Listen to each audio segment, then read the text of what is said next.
We got ourselves a big-time guest here. Let's go straight to the hotline. Paul Finebaum joining us, SEC Network, of course, ESPN, you name it. Paul, good morning, sir. Well, good morning, guys. It's a pleasure to be on. I've seen that studio a few times, and I don't know what Billy pays everybody, but it's apparent he's not stealing all the money himself. It's very apparent, as you can tell by my hair.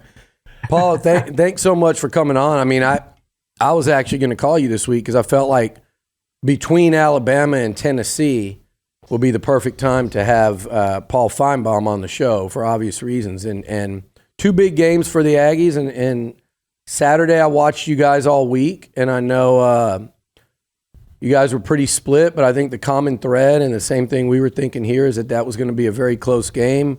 Both teams in the 20s, and felt like it was a golden opportunity for the Aggies to score a home win over Bama and see some sort of, I wouldn't say control, but prime position in the West, and they just let that one get away at home. And it was I think the theme of today and what I'm writing was opportunity let slip through your grasp there in front of 100,000 at Kyle. What were your thoughts watching that one? Yeah, I thought the same thing, Billy. I favored Alabama going in, not for any really specific reason. I just felt that they were on somewhat of a roll, but I did think, as I know you did, they were beatable. I think if you're watching it from an Aggie perspective, it had to be exasperating because it's one of those games where you move a few things around and you have one of the biggest wins. I think in many ways bigger than a couple of years ago because I mean that was breakthrough, but this was going to put Texas A&M in really sound control, and now that's been frittered away. And I mean, I'm having missed what you guys have already talked about. I'm sure all these things have come up, but there are just some more questionable decisions that bother me and concern me, and I know they'll be hashed out 1,000 times. But I also don't think this is Armageddon. It was a bad loss, but I think you can get it back, and I think that's why Knoxville is so imperative. And we're going up there as well as you guys this weekend. And not to get away from Alabama, but Tennessee is such a mystery team. But I think there's only one way to make up for last Saturday, and that's winning in Knoxville. I totally agree. I think I've said as much about 5 times. And it's the way of life in the SEC, right? LSU loses to Ole Miss. Well, guess what? You have to go on the road at Missouri at 11 a.m. and win that game, and they did it. You probably are a little more familiar with Tennessee than us. I know what they've done this year. What's A&M walking into? I look at that game, and I look at Milton and a Josh Heupel offense, and I look at what A&M's given up in the secondary in terms of passing yardage to Bama and Miami, and it's a concern. My question to you would be the Tennessee defense. Is this an Aggie offense with those weapons that can take advantage if indeed they both do, and if indeed they need to score to keep up with the Vols on Saturday? Because I think that might be the case. Yeah, I think they'll have to do better, but I think the opportunity is easier. I mean, Alabama's defense is really amazing, and so is A&M's. I'll tell you a quick story. I was Friday in Athens. Kirby Smart was leaving our set, and he's like all coaches are on these crazy schedules, so you don't chit chat much. You say, "Hey, thanks, coach." And as he was walking away, he said, "Hey, what do you think about tomorrow in Texas?" And I said, what do you say, Billy? I said, I think A&M's got a real shot. I thought that was the best way to draw him out. Yeah. And he said, that defensive line, he said, I'm not sure, when I've seen something like that. Of course, he probably has 2 years ago where he works. But it was such a compliment, though. He did mention the secondary, though. And I think it was interesting that the reason why he's so zeroed in on the defensive line in Texas A&M, it's obvious. He recruited every one of those players. True. He knows the personnel. But back to Tennessee doesn't have what Alabama has in Dallas Turner and Kool-Aid and all these other guys. I mean, they're a good team, but by no means are they elite. And Joe Milton is a mystery. Yeah. Let's quit worrying about whether he can throw the ball over the stadium and into the Tennessee River, but he is a big play artist like Jalen Milroe. He's probably a little better overall in decision making, but by no means will anybody on the Tennessee side be completely secure with him Saturday. Paul, excuse the question, but I'm just curious your perspective on this. Could this be the biggest game in Jimbo's tenure at A&M, considering what just happened and what is still capable for this program this year? I mean, I think in some ways, from the positive standpoint, it could be. But guys, you live there. I parachuted in 2 weeks ago, and I felt better about Jimbo Fisher talking to literally everyone, from Billy Lucci to the interim president, to the AD, to people that matter, guys that you see, all the men and women that you see all the time. But I think a win pushes this program forward, and I think that's been the problem. Yeah. And I think it would really help. You don't have to. It's one thing you go out there and you win at Kentucky or South Carolina just for the sake of argument. Winning at Tennessee, you don't need to be multilingual to understand that. You don't need an interpreter to tell you what that means. That's self-explanatory. It's a big win, and right now I think Jimbo needs big wins just to kind of get out of this middle ground and move forward. He needs to take the program back to where it was a couple of weeks ago. And right now it's about the SEC. The rest of the stuff can wait. And I think that's what this win would give the A&M program. I know people don't want to hear that this today. It is still Alabama, and it was a game that there are so many plays you could have turned around, like Paul led with. But all it means is you've got to win the games that you have a chance to win. And you look at that schedule, and I look at road games against not just Tennessee, but Ole Miss. And you go, if you want to take that step, Paul, that you're talking about, you do need to go win a couple of those games at LSU. And you need a bounce-back year. That's still in front of them. But everything seems tough, not just for A&M, but for the entire league. And I want to ask you, can you remember a year where there's been, I don't want to call it parity, I guess that's the right word, but where so many of these teams are so competitive with each other. And I feel like it's already, we're not even halfway through. It's been the wildest SEC season I can remember. And I think the second half of the year is going to be a lot more of the same. Yeah, it is, because I think we can quit worrying about Georgia. Mm-hmm. Yeah. For the last couple of years, though, it's Alabama, it's Georgia. So you knew Alabama was going to be in every conversation. And I still think Alabama, I mean, you guys watched it for 4 hours Saturday. I mean, Alabama can lose a couple of games. I mean, they have now won 2 games that they could have lost, but they still have a few more that are tweeners. I mean, they're next to, Arkansas, Tennessee, and LSU in succession. I mean, they should win, but they could lose too. I mean, I know that sounds like basic 101, but it's also true in this case where Tennessee's been talked about. Don't know if they're elite yet. After that, I mean, Florida is a shell of itself, so that's a problem from years past. Kentucky is always going to surprise you and then disappoint you.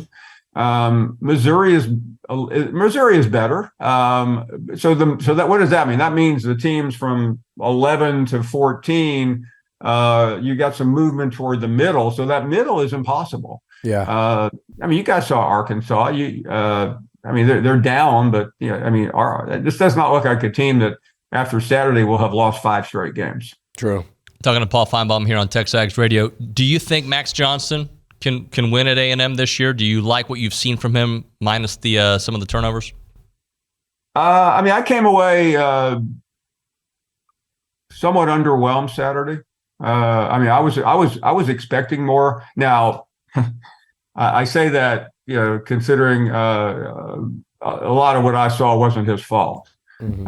But I felt I think the real I kept asking myself watching the game, could Connor Wegman have won that game? I think he could have. You guys far more experts than I am, but I just did not see a lot of great decision making when they needed it from him. And I think some of that's dictated. I wanted to see more. I wanted to see more of an aggressive performance from the Aggies, and I think some of that was Jimbo Fisher and Bobby Petrino making some very curious calls. Which anything stand out in those calls? Are you talking about early in that game, or are you talking about more in the third quarter? I mean, there were some early calls, but I really, to me, didn't understand. And I know it's been hashed out, so I'm probably the last guy that should be talking about this. But I felt like at the end of the game, I understood the strategy on the field goal, but I just felt like when you've got to try to win the game, and that was the moment to win it. What do you tell me if I'm wrong? I think it was 26-20 on the and I mean, you get a first down, you're probably going to win the game. And I just felt like that was the wrong time to start playing a game of chances, and especially against a team like Alabama. You go back to that, and it's Anais Smith. I think a drive earlier. It's an underthrow on a wide open touchdown to. That would have been to tie the game. That was actually before the safety. And then on that drive, he goes out of bounds by an inch. And it literally, still against Alabama, it's a game of inches. Still in the SEC, it's a game of inches. And Jimbo always preaches that. He says it. You got to earn the inches. And Saturday, they couldn't do it. They did it for 30 minutes, but not 60. They seemed almost. They just could not. I always hate to, and I mean, you've got momentum, you got the lead, and then you just throw it all away on the first drive too. I mean, that's defense, and I felt too that they really again, watching it from 38,000 feet, which I was literally. It looked like defensively. They were giving Jalen Milroe, way too much freedom, and I didn't like that. I just felt like, okay, you shut the run down. Well, so what? Alabama doesn't have a very good rushing attack anyway.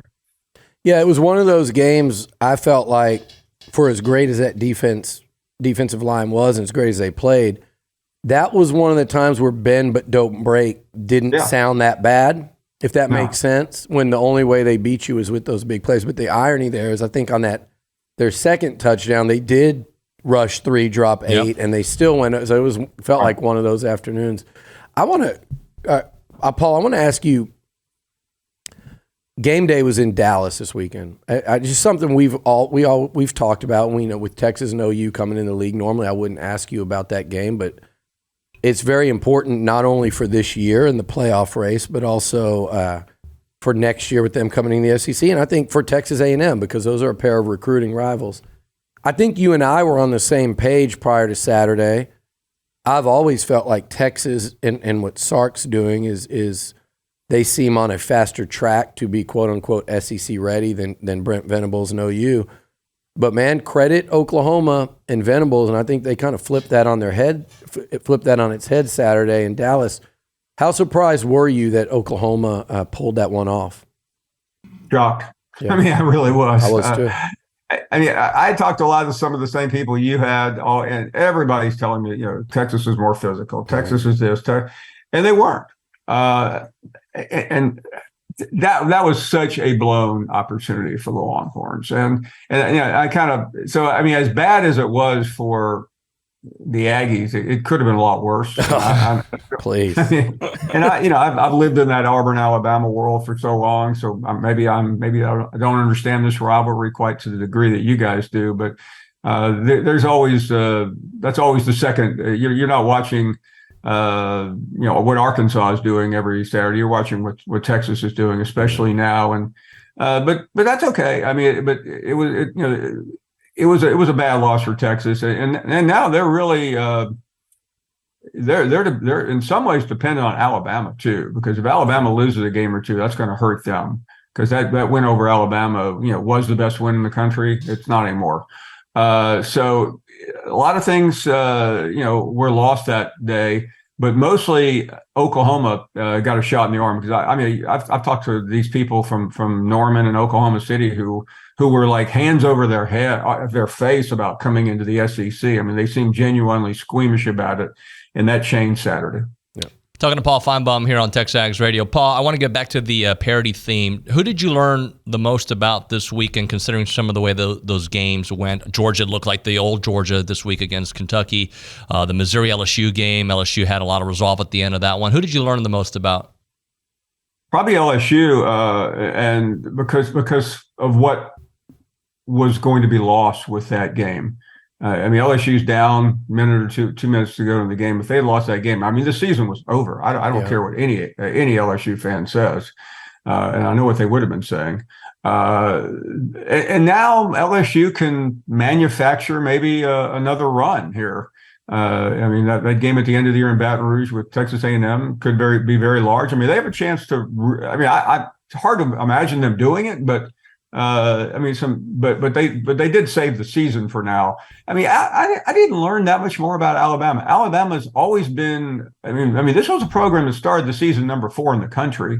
A lot of people, including myself, had them in the playoffs. So you're never really surprised when Alabama wins. But they are on that brink, though, and you guys saw it. This is now. It's not hard to manufacture a scenario that could have been the 3rd straight win over Alabama by Texas A&M. Wild to say, but true. And Bama is fascinating to me, Paul, because if I'm looking at, I said this before the game, if they beat A&M, I could see them going 11-1.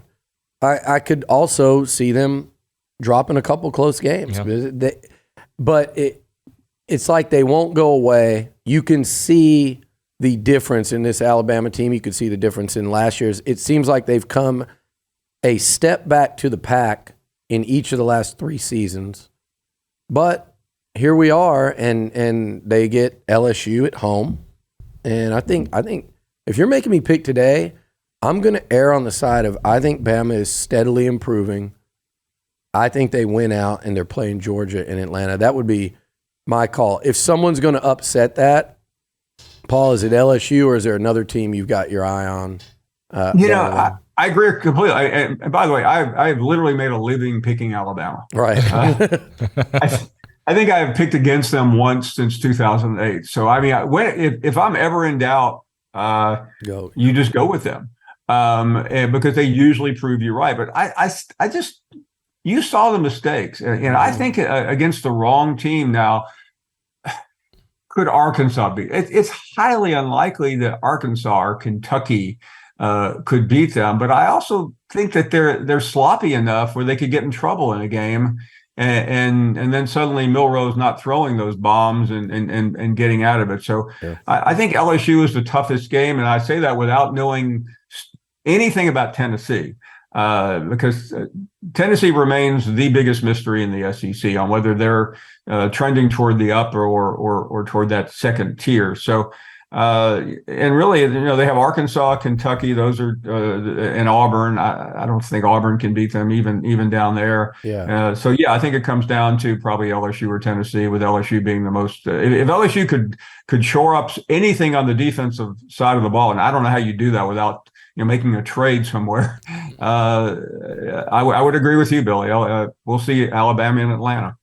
Paul, we really appreciate the conversation. Thanks so much for joining us. Hope to do it again. We'll see you in Nashville. Absolute pleasure. We'll see you in Knoxville. Guys, great Paul. to see you. All right, see you buddy. soon, Billy. See you.